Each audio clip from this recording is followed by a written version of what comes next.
Hello, my name is Harold Furchtgott-Roth, and I'd like to welcome you to the Hudson Institute. We're very pleased today to have with us Commissioner Noah Phillips of the Federal Trade Commission. He'll be speaking today about championing competition, the role of national security in antitrust enforcement. We're in the midst of a national debate about the role of antitrust. Academics, legislators, and enforcers are calling on antitrust to morph into a regulatory catch-all that can address everything from racial equity to income inequality. Of all the non-competition values some have sought to use antitrust to pursue, national security is one of the oldest and the most compelling.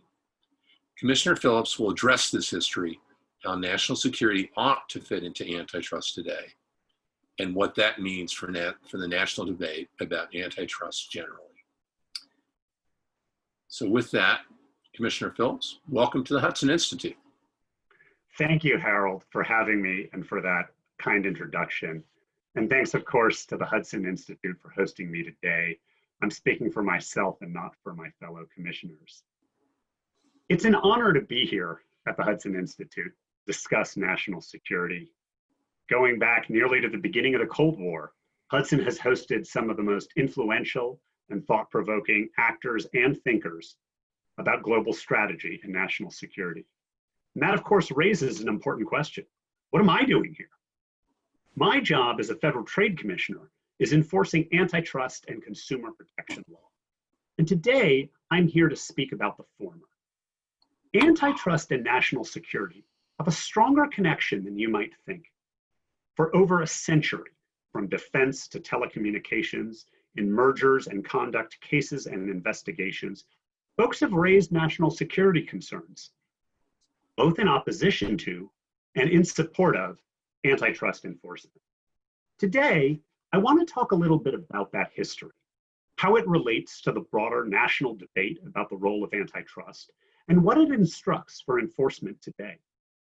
Historically, national security authorities have often argued against antitrust enforcement of one kind or another to protect American companies viewed as critical to US strategic interests. Today, new voices argue the opposite. The large US firms are deserving of special attention from antitrust enforcers, in their view, in the service of those same interests. My view is that antitrust works best as a tool for protecting competition, and an imperfect one for vindicating national security goals. There are separate tools for that, and they are important. But one area where antitrust needs to reckon with the strategic interests of other nations is when we scrutinize mergers or conduct involving state-owned entities. The assumptions underlying modern antitrust rest on free market principles and contemplate markets in which firms compete to maximize profit.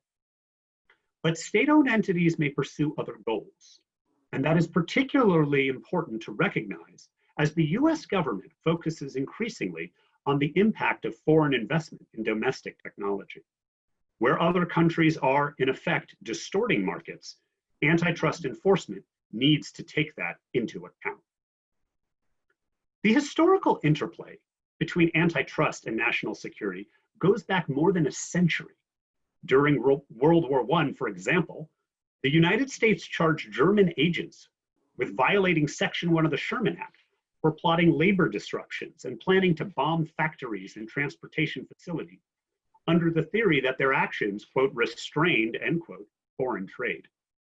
The Department of Justice's breakup of AT&T in the early 1980s provides a more recent example. During the years of hearings before the parties agreed and the court ordered the breakup, Pentagon officials argued that national security could be compromised in an emergency because they would not be able to use a single communication system in the event of a natural catastrophe or attack on the homeland. Testifying before the Senate Armed Services Committee, President Reagan's Secretary of Defense and former FTC Commissioner, Caspar Weinberger, asserted that the AT&T network was, quote, the most important communication net we have to serve our strategic systems in this country, end quote. He publicly opposed the antitrust case and the breakup remedy, and advocated to the Attorney General to dismiss the lawsuit. Unfazed by the Defense Secretary's objections, the Antitrust Division pursued the case. The landmark 1982 settlement, approved by Judge Harold Green of the Federal District Court for the District of Columbia, did address the national security concerns. It required AT&T to divest its local operating companies, which became the regional Baby Bells. But it included a condition that the Baby Bells must have a single point of contact, an organization called Belcor, that would function as a control center in the event of a national emergency. A national security emergency preparedness group within Belcor would make sure that the regional bells could respond to everything from hurricanes to nuclear war. National security concerns also entered into a recent case against Qualcomm. The FTC sued the company, a dominant wireless modem chip designer and producer, alleging it withheld chips to extract standard essential patent royalty rates in a manner that harmed competition in cellular modem chips. The district court granted the FTC a permanent injunction prohibiting Qualcomm from conditioning the supply of modem chips on whether a customer had purchased a license and requiring it to make the patents available to rival chip makers. On appeal, in an extraordinary move, the Antitrust Division of the Justice Department filed a brief in favor of Qualcomm and against its sister agency. The Justice Department argued that the injunction against Qualcomm, quote, would significantly impact US national security, end quote, by diminishing Qualcomm's R&D expenditures and reducing America's ability to compete in global 5G markets. In an attached statement, the Defense Department agreed, emphasizing how harming Qualcomm could undermine American efforts to reduce China's dominance in 5G.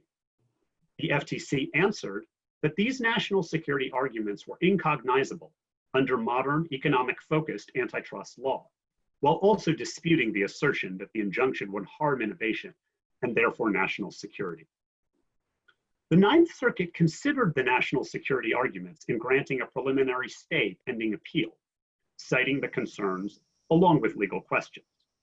The merits panel, which ruled unanimously against the commission, did not, however, credit the national security concerns. The case and the district court's decision raised serious antitrust questions, and antitrust alone was the basis for the merits panel's decision. I voted against seeking en banc review, which the court declined to grant. My objection, like that of the merits panel, was based on antitrust, not national security. But it is worthy of note that national security interests will not always be served by novel interpretations of the antitrust law. So, as you can see, national security concerns are not foreign to antitrust enforcers. Unlike many of the non-competition goals some are trying to force into the antitrust regime, whether it be data privacy or racial equity, antitrust enforcers have had to contend with advocacy for national security goals for a long time. So what about those other goals? An antitrust debate is raging today in the halls of Congress, in op-ed pages, in academia, in places abroad from Brussels to Beijing, and as it happens today, in tweet after podcast after Substack post. Some tout antitrust enforcement as the solution to a host of problems that traditionally have little to do with US competition law, labor inequality, income inequality, data privacy, race relations, and so forth. Antitrust law protects competition. It ensures the integrity of the competitive process, which benefits consumers through lower prices and new and innovative products and services. Correlatively, it does not purport, and never has purported, to solve every problem that markets will not solve on their own. Indeed, that is the classic justification for regulation, to solve problems the market cannot. Lately, some voices are calling to use antitrust to take non-competition goals into account to solve those other problems. It is perhaps not unfair then to ask why antitrust enforcers should not consider national security when evaluating antitrust cases. After all, if we are asked to tackle labor and race relations through antitrust enforcement and case selection, why not improve national security? Many of the most vocal proponents of injecting non-competition goals into antitrust are largely and ironically silent on whether antitrust enforcers should grapple with national security. It is no secret that much of the recent talk about antitrust stems in large part from public and press mistrust of and concern about technology companies. Within that context, both opponents and defenders of large technology companies are wielding national security arguments. Opponents argue that a less concentrated, and therefore, in their view, more competitive and innovative tech sector will be crucial to prevailing in the ongoing power conflict with China and to defense procurement more broadly. That may be, though it is hardly intuitive. The argument cuts against the historical grain of national security as an argument not to pursue American firms, in particular those facing their toughest competition from national champions abroad. The most important strategic threat the US faces today is from China, where the state has sponsored technology companies. Meanwhile, Europe, which has always had tougher competition laws, continues to try to find a path forward toward tech competitiveness. Defenders argue that the technology company's size is instead a source of national strength due to their ability to counterbalance similarly sized foreign competitors, and that they are, at the end of the day, American companies subject to US law. To the extent that claim means that national security or nationalism should mean declining to enforce the antitrust laws, I disagree. Whether Congress or antitrust authorities should be rewriting laws with the weakening of those companies in mind is another question altogether. I suspect the fact that, as in the AT&T and Qualcomm examples, national security authorities have often opposed the use of antitrust enforcement is why some would-be reformers omit national security from their list of non-competition values the law should pursue. Perhaps these reformers hope that pouring other values into the vessel of antitrust will permit more liability and enforcement. I'm not certain that is always correct, depending on the fact each of these other values can themselves argue against liability in one case or another. But leaving that aside, the broader point is that arguing for the inclusion of non-competition values requires justification on its own and relative to other goals. If you think the law should countenance, say, privacy or the interests of labor, why not national security? So, should we use antitrust to pursue national security goals or forbear enforcing it because of them? As the US Constitution itself makes clear, there is no responsibility more essential for a government than the protection of its citizens. My humble premise is that, like other non-competition considerations, antitrust is an imperfect tool. And when it comes to national security, the US government has other tools. We have, for example, separate and distinct systems requiring mergers to be notified to one set of enforcers who monitor antitrust concerns, that's us, and to another set of government officials responsible for national security review. This is not a bug, but a feature of our government and economic policies more generally. The Committee on Foreign Investment in the United States, CFIUS, is authorized to review the national security implications of certain cross-border transactions. Note that CFIUS is not an antitrust tool, but a national security one, and a very effective one at that. Look no further than Broadcom's recent unsuccessful bid for Qualcomm. Broadcom, the 8th largest chip maker in the world, formerly named Avago, is the product of numerous acquisitions, most notably its $37 billion acquisition of California-based Broadcom in 2016. Avago was incorporated in Singapore, but the majority of its personnel and facilities were in the United States. On November 2nd, 2017, Broadcom CEO Hock Tan stood in the Oval Office alongside President Trump and announced Broadcom's plan to re-domicile in the United States from Singapore. Within days, Broadcom disclosed a hostile bid for Qualcomm. Qualcomm requested that the CFIUS review the bid, which CFIUS did. And on March 5th, 2018, CFIUS expressed several concerns with the transaction that it believed warranted a full investigation, primarily that one, Broadcom would drastically cut Qualcomm's investment in 5G wireless technology research and development, opening the door to Chinese dominance. And two, a potential disruption in supply to critical Department of Defense and other government contracts. 1 week later, after CFIUS had met with Broadcom, the president issued an order blocking the transaction. One of only 5 such orders ever, and the first one in which a transaction was blocked before an agreement was even entered into.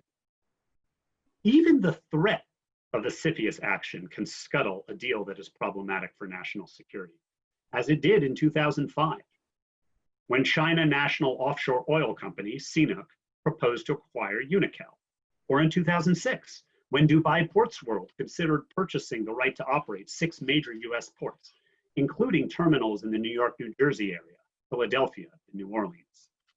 CFIUS is effective and efficient, and Congress, led by my former boss, US Senator John Cornyn, added to the quiver in August 2018 with the Foreign Investment Risk Review Modernization Act, FIRMA. FIRMA broadened CFIUS's jurisdiction to include investment in US businesses that, quote, maintain or collect personal data of US citizens that may be exploited in a manner that threatens national security, end quote. In the spring of last year, CFIUS informed the Chinese company Kunlun that its ownership of the popular gay dating app Grindr constituted a national security risk, prompting Kunlun to divest the app. CFIUS was apparently motivated by concerns that the Chinese government could blackmail individuals with security clearances or use its location data to help unmask intelligence agents. The US government has other tools beyond CFIUS to address national security risks in the private sector.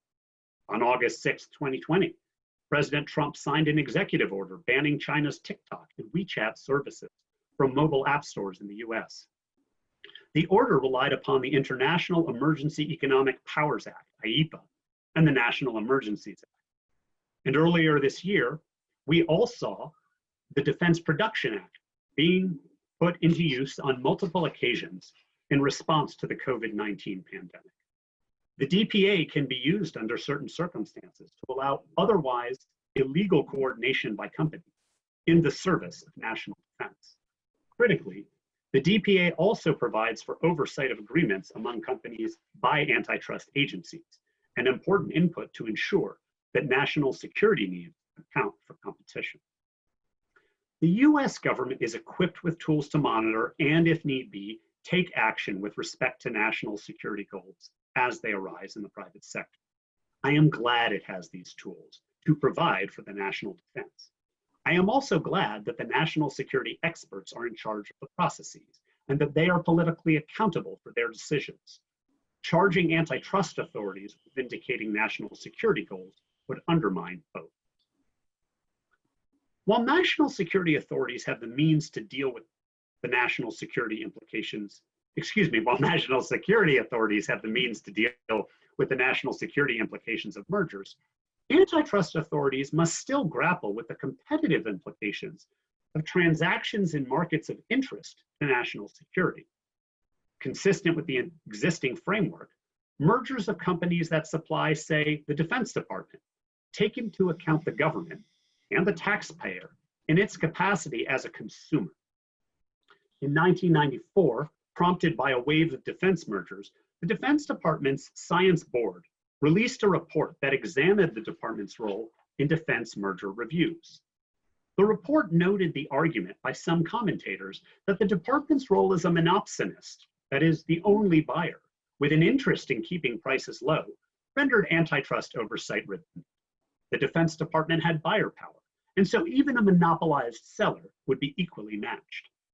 The regulators and courts have consistently and sensibly rejected such arguments, which would nullify antitrust review of defense mergers, and mergers do take account of the Defense Department's expressed views on proposed mergers. And this is not unusual. The courts and enforcers take stock of testimony from customers who stand to incur the costs of potentially lost competition as the result of any merger. Although the Defense Science Board agreed with enforcers that an exemption for defense mergers was unwarranted, some worried that antitrust enforcement could undermine national security by blocking mergers essential to the national defense. These commentators synonymized the well-being of companies in the defense industry with that of the nation, a particularized form of the national champion arguments historically more common outside the United States. The Defense Science Board saw the poverty in this argument and declined to get behind the idea of national champions in the defense industry.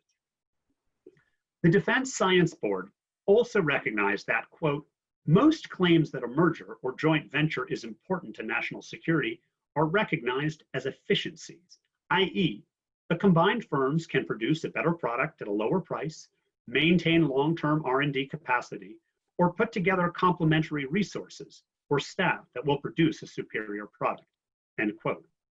As former FTC chairman Robert Pitofsky told Congress just a few years later, quote, the commission is sensitive to considerations of national security, and in particular, that a merger will enable the Defense Department to achieve its national security objectives in a more effective manner, end quote. But he was also not shy about stating plainly that the FTC strongly believes that, quote, competition produces the best goods at the lowest prices and is also most conducive to innovation, end quote. Competition authorities recognize the needs of the Defense Department as a market participant, not the sole decision maker on transactions implicating national security. Recognizing its view should not be conclusive, the Defense Department resolved to strengthen communication on the impact of defense mergers with the antitrust authorities. In late 2015, department officials, once again concerned about defense industry consolidation, proposed a legislative fix that would give the department independent authority to review defense industry mergers. After the antitrust authorities explained the ability of existing merger guidelines to handle defense industry mergers, it withdrew the proposal. Since then, the Defense Department has continued to work closely with antitrust enforcers on mergers that potentially implicate national security concerns.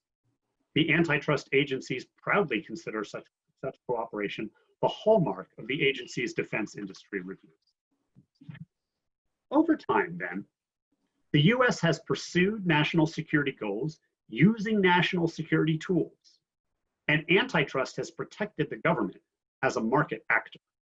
Antitrust agencies have deferred to national security authorities where appropriate and worked with them to ensure their needs as buyers are met. Those trends should continue. But I do see another area where coordination should increase, and that has to do with evaluating the mergers and conduct of state-owned enterprises. SOEs are companies that are controlled to varying degrees by the state. SOEs play an important role in many jurisdictions, often in key strategic sectors such as utilities, transportation, telecom, and finance.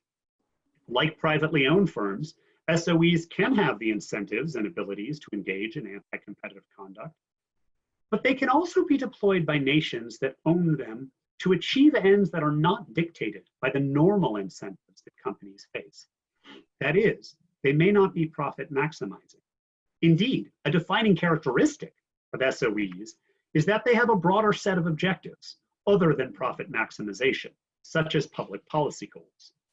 Many SOEs in emerging economies were originally established to provide public services and goods in the presence of a natural monopoly or market failure. SOEs often are a government tool for implementing industrial policies or to protect national security. We may find certain of their ends sympathetic, others may repel us, but the point is, SOEs do not compete like other firms, and that is a problem for antitrust. The profit maximization assumption that US antitrust enforcers attribute to firms is a function of free market principles. That assumption and those principles may not hold against SOEs. For example, consider the existing test for predatory pricing. Recoupment of foregone profits is an element of the test, and behind that is again the assumption that firms are profit maximizing, and being so, will not lose money on purpose without a reasonable expectation of making up for it. But one can see how this assumption could fall apart pretty quickly with an SOE. SOEs have the ability to sustain losses for an extended period of time and even forego recoupment altogether if it helps accomplish another goal, protecting a national champion, national security, and so forth. And this is where national security authorities should come in. As antitrust enforcers, it's up to us to determine what the incentive of the firms are and to make guesses about how they will act. Faced with a transaction or conduct involving an SOE, we should consult with our colleagues in the national security space to determine whether the assumptions that we are applying are correct in light of what we or they know about the company. Antitrust enforcers, for example, delve into ownership structures of merging parties to determine competitive overlaps and assess complicated common ownership issues, a task that could become significantly more complicated if an SOE was involved. Information about other control or support by a foreign government may also be relevant. Just last week, the US-China Economic and Security Review Commission, a bipartisan panel of experts chartered by Congress, recommended that Congress require companies to disclose to the antitrust agencies, as part of pre-merger notification, information about any financial support or subsidies provided by any foreign government. The idea behind the recommendation is simple. Antitrust agencies should follow the money to discover potentially hidden motivations of foreign subsidized firms playing in the US economy and incorporate that assessment into their enforcement decisions. And I agree, as SOEs expand in their prominence and state control over and support for the activity of foreign firms in the US becomes more relevant, getting this right will become more and more important.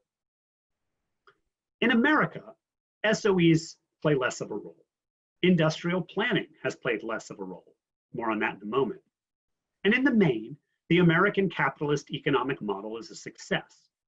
The United States, with less than 5% of the world's population, controls the world's largest economy. Not only is that good for consumers, workers, and investors, the American economy remains a primary source of our nation's geopolitical strength. It undergirds our national security.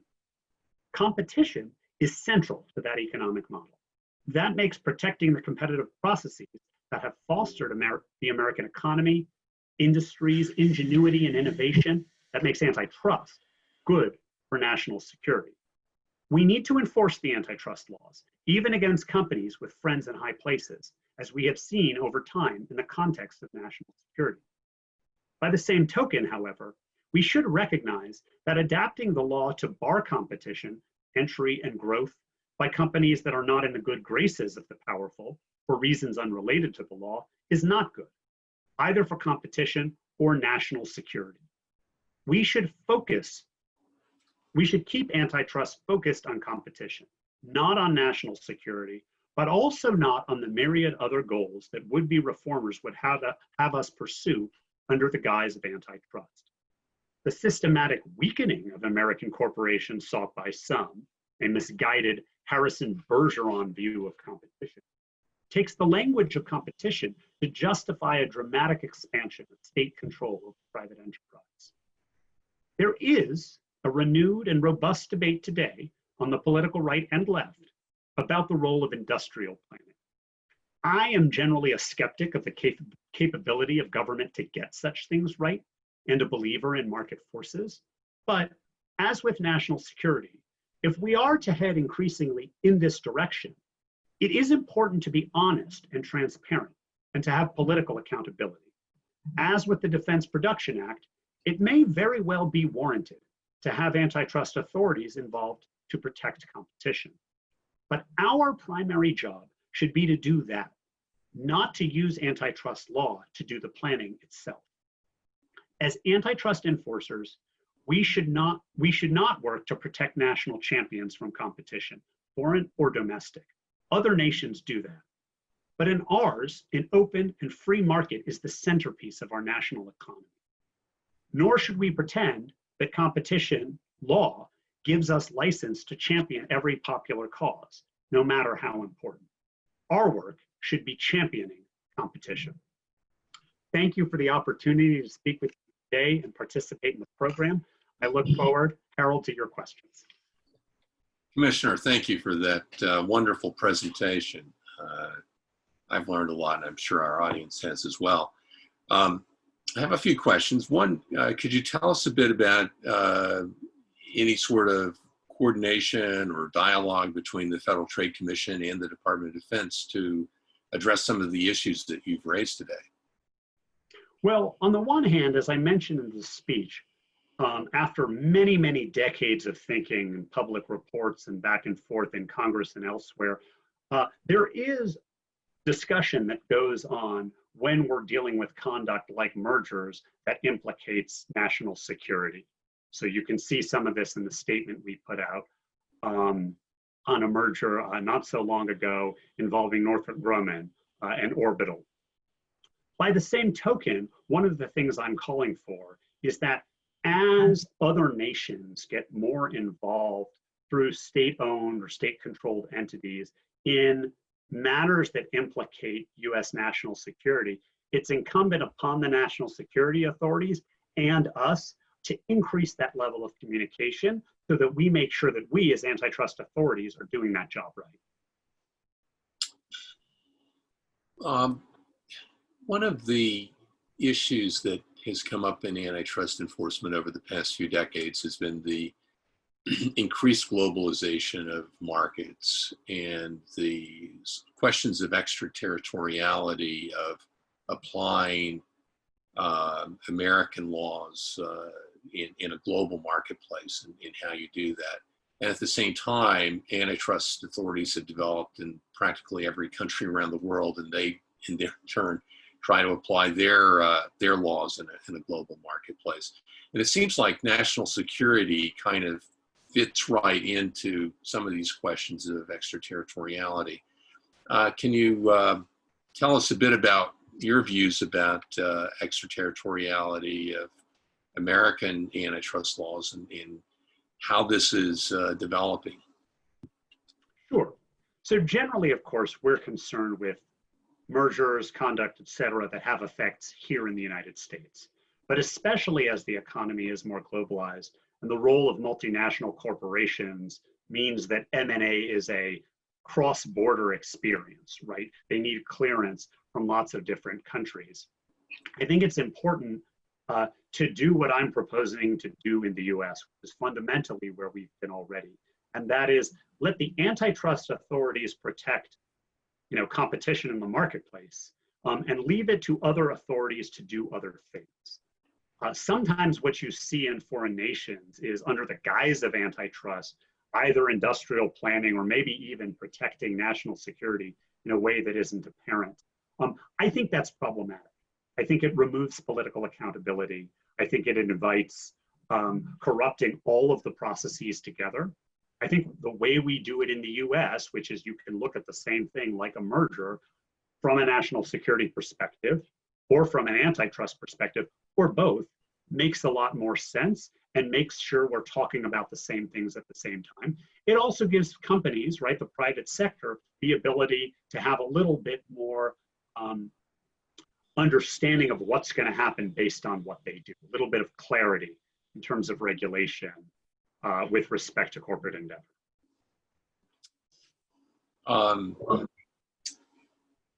Right. A lot of your discussion had to do with mergers and acquisitions. Could you tell us a bit about how this might be applied to Sherman Act, potential Sherman Act violations that are not in a merger and acquisition context? Sure. And I mentioned too in the speech, the AT&T and Qualcomm cases. So obviously, we see a lot more mergers, right? We review a lot more mergers than we bring competition cases. And of course, there will be some, conduct cases. There will be some conduct cases that we'll investigate and not bring. But over time, right, whether it was AT&T or Qualcomm, we've seen instances where, in particular, to forbear, national security authorities have stepped in and say, hey, lighten the load. That gives me some pause. I do think it raises these issues of accountability.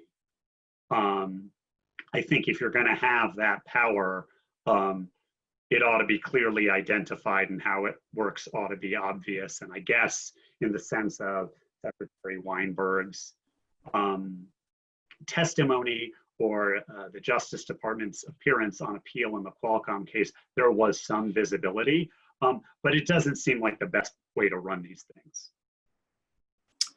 I'm thinking particularly of some examples from China where Chinese antitrust authorities would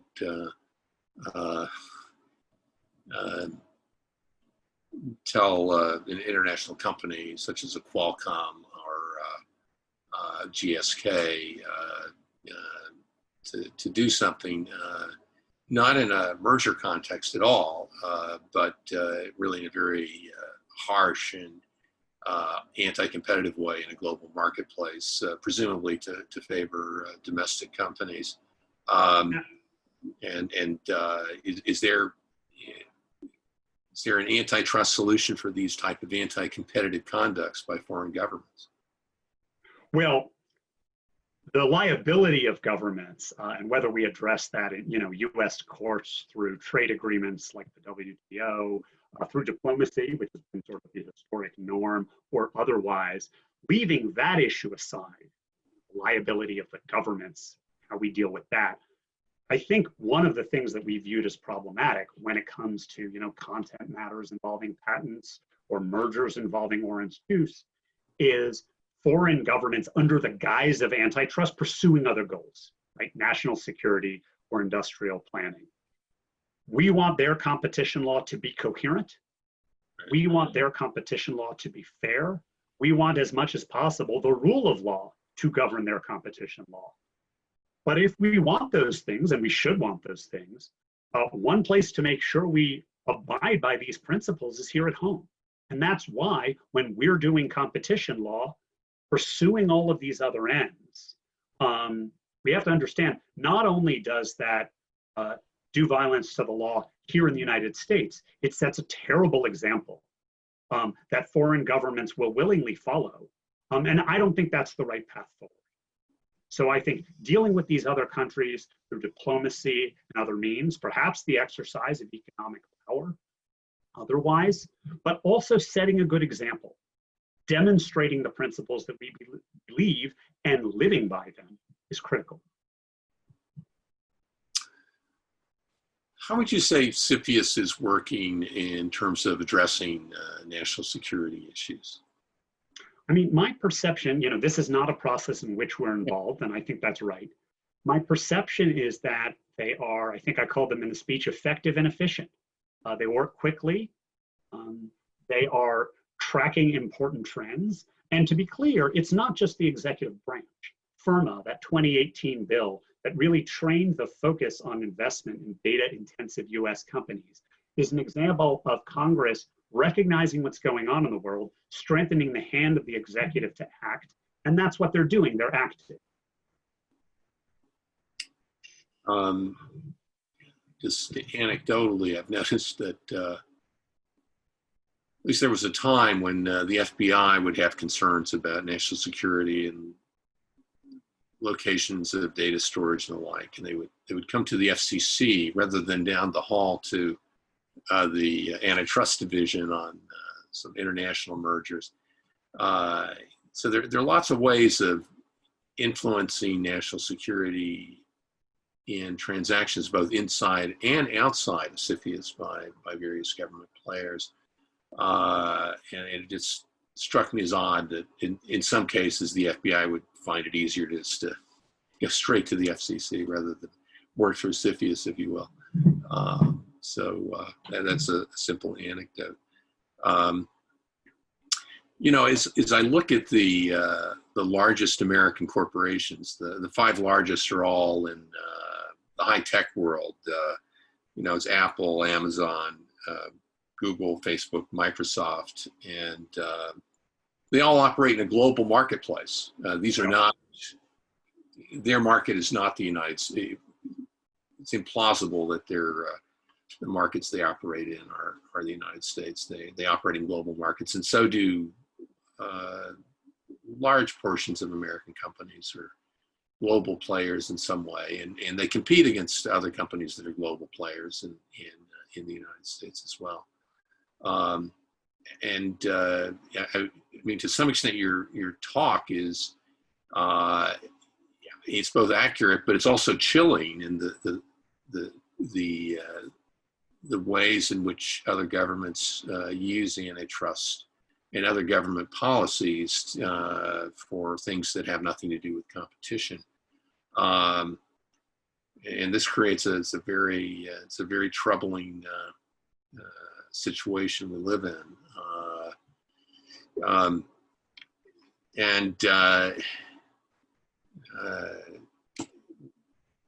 Is it your sense that every country now has an antitrust authority, are their antitrust authorities sort of overshadowed, if you will, more in other countries than in the United States by other government policies, other government agencies? So I think sometimes yes, and sometimes no. There, as a matter of statute, actually, in certain places in Europe, there will be a political layer above the antitrust authorities that can sort of superimpose other values, whereas we tend to deal with these things separately. Right? The antitrust review of the mergers over here, the national security is over there. I think that we see that instinct from time to time. I think you can raise questions about how some targeting is done, whether there's more targeting of foreign nations than domestic. Although, some of the firms that have elicited scrutiny abroad also elicit scrutiny at home. I don't want to be all negative. There was I think heartening incident not long ago when two big European national champion type companies, Alstom and Siemens, attempted to merge. And that was blocked by EU antitrust authorities. And the nations weighed in for their national champions. They said, let go. We understand our competition problems, but these are our guys. And to her credit, Commissioner Vestager, who is running the Directorate General of Competition for the European Commission, pushed back on them. And so I do think, to some extent, we have developed over time a really competition-focused norm internationally. There's a lot of work to be done, but one of the important things I think we need to remember to continue to further that norm is that we live it here in the U.S. An issue we followed closely at Hudson is the market for advanced telecommunications equipment for 5G, advanced networking equipment. It's an unusual market in that there is no American company that has a complete suite of equipment. There's from China, there's Huawei, Samsung from Korea, Ericsson and Nokia from Europe. And these companies compete around the world, and they compete in the United States. A lot of national security concerns, but I'm not quite sure. I'm sure there are no mergers, or at least not that I'm aware of, that have been announced in this space yet. But a lot of allegations in other countries of what might be considered some forms of anti-competitive conduct. Any thoughts about, and this is something that the national security community has been very focused on for the past couple of years. Could you give us a sense of how your view of antitrust and national security might fit into this, which may be just more of a pure national security issue, but at some point may have some antitrust concerns as well? Yeah, I mean, I think that there are a lot of ways of looking at the private sector that the government can take and where they can intervene on a national security basis. I mean, my understanding, although I'm not involved, is we're working with allies on telecommunications infrastructure around the world. And that work goes on, through the State Department and other entities with better equity in national security. One of the things that has distinguished the US historically is that we have not used our antitrust laws, and in the main other laws as well, to further national champions in the US. We've kind of relied on markets more to foster companies at home, to build up their capacity and allow them to compete globally. Case you mentioned, we may not be winning that, right? There may be foreign companies that are doing better than US ones. But there are other sectors where the US absolutely is a leader, and that's a good thing. And I think it's fair to attribute a lot of that to the approach that we have taken with respect to competition law and regulation generally. One of the cases in Belcor at the divestiture of AT&T,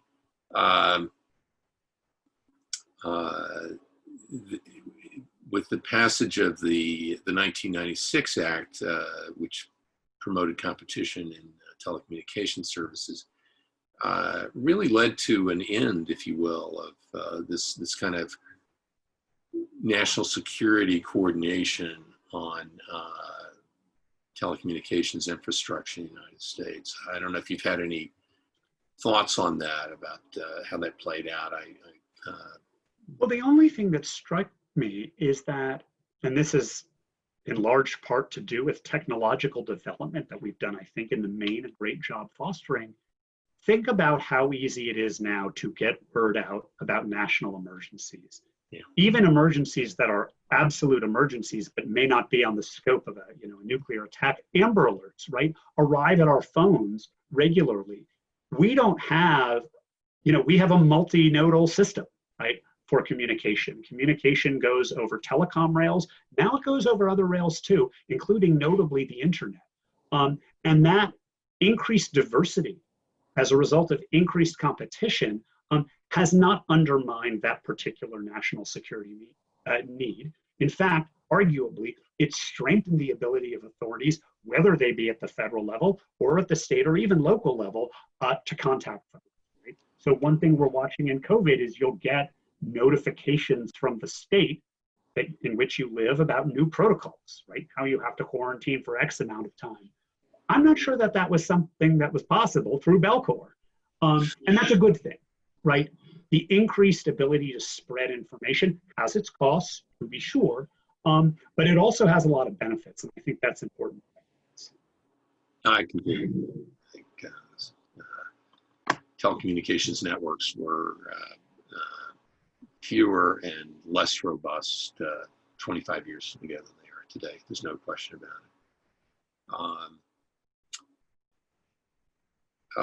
it. I could go on, but I try to keep these events to less than an hour. And it's been a wonderful talk, Commissioner Phillips. Thank you so much for joining us today. And we look forward to having you back at Hudson again before very long. Thank you very much. Harold, thanks again for having me. A pleasure as always. And I hope the next time it's in person. Yes, absolutely. Let's hopefully very soon. Okay. You take care.